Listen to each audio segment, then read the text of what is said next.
Bonjour, nous sommes à quelques jours du démarrage effectif des examens nationaux en Guinée. Qui parle de démarrage des examens parle forcément des préparatifs dans les directions communales de l'éducation. Pour s'inquiéter de la réalité de cette situation, nous sommes venus dans la commune de Matoto, une des plus grandes communes de Conakry. Avec le DCE de cette commune, nous allons parler des derniers réglages et le nombre de candidats, de surveillants, mais également des centres d'examen dédiés à cet effet pour cette année 2025. Monsieur le directeur communal, bonjour. Bonjour, chers journalistes. Présentez-vous aux téléspectateurs de Guinée Matin TV. Je suis Sekou Kaba, directeur communal de l'éducation de Matoto. Alors aujourd'hui, nous sommes à peu près une semaine du démarrage des examens. Dites-nous à date quels sont les derniers réglages.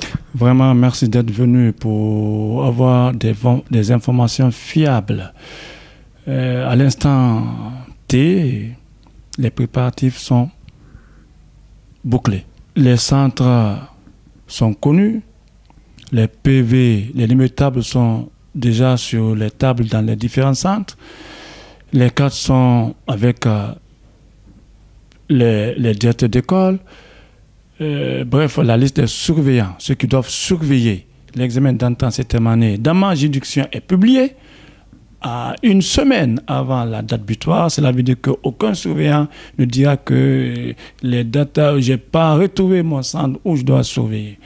Donc, en grosso modo, j'exhorte ces aimables surveillants, ces encadrants à la neutralité, au sérieux, à la rigueur. Il faut donner la chance, l'égalité des chances à tous ces candidats. Même si c'est ton fils qui est candidat, il faut être neutre parce que la neutralité donne assez d'avantages au développement de notre pays en matière de système éducatif. Et vous savez bien, plus que moi, le président de la République et l'ensemble des membres du gouvernement, monsieur le ministre Jean-Paul Sedi, notre ambition, c'est le capital humain, c'est la valorisation de notre système éducatif. Et vous savez, un pays n'avancera jamais sans son système éducatif. Si le système éducatif est performant, ce pays ira très loin. Alors, justement, on parle du système éducatif. Dites-nous, pour cette année 2025, combien de candidats sont retenus pour les différents examens dans la commune de Matoto? Merci beaucoup. C'est une belle question. À l'examen d'entrée en septième année, la commune de Matoto, la direction commune de Matoto a présenté un effectif total de 30 522 candidats répartis dans 62 centres, dont 3 centres en enseignement franco-arabe. Au BEPC, on a 23 944 candidats inscrits répartis dans 49 centres, dont 2 en enseignement franco-arabe. Au baccalauréat, on a 12 972 candidats répartis dans 26 centres, dont 1 en enseignement franco-arabe. Donc, Matoto a présenté dans l'ensemble 67 400 candidats. Donc, ça prouve que Matoto est l'agglomération la plus dense en matière d'éducation.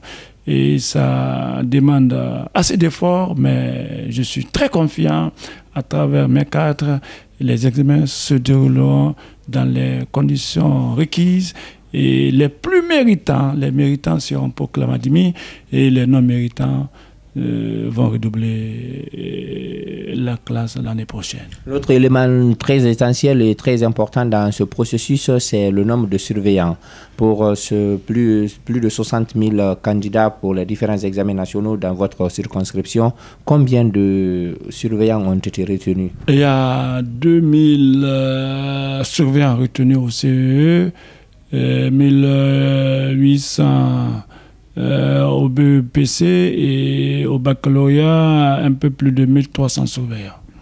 Au-delà de ça, l'autre élément très important aussi, c'est la lutte contre la fraude. Vous savez très bien, quand on parle d'examen, il y a certains qui se préparent déjà à comment frauder.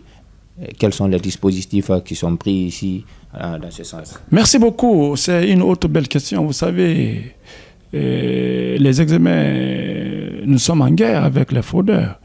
Vous savez, il faut vérifier, il faut contrôler.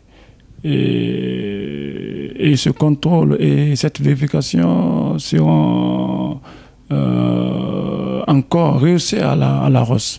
Parce que chez moi, il faut... La neutralité, elle est observée. Les enseignants qui vont enseigner, qui vont surveiller, les encadrants, les chefs de centre, les délégués, observeront de façon obligatoire la neutralité. Cela amène à les sensibiliser. Ils sont sensibilisés depuis le mois d'avril. La sensibilisation a démarré. Et il faut les sensibiliser, il faut leur dire les méfaits de la corruption dans le système éducatif.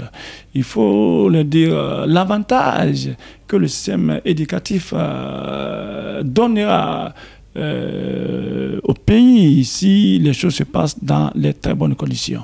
Les méritants, s'ils sont admis, et ils feront du bon travail lorsqu'ils seront devant l'autorité pour gérer ce pays. Donc, c'est clair, la messe est dite dans cette commune, tout est au point déjà pour accueillir les examens nationaux, et dans d'autres communes, on estime que c'est le même cas.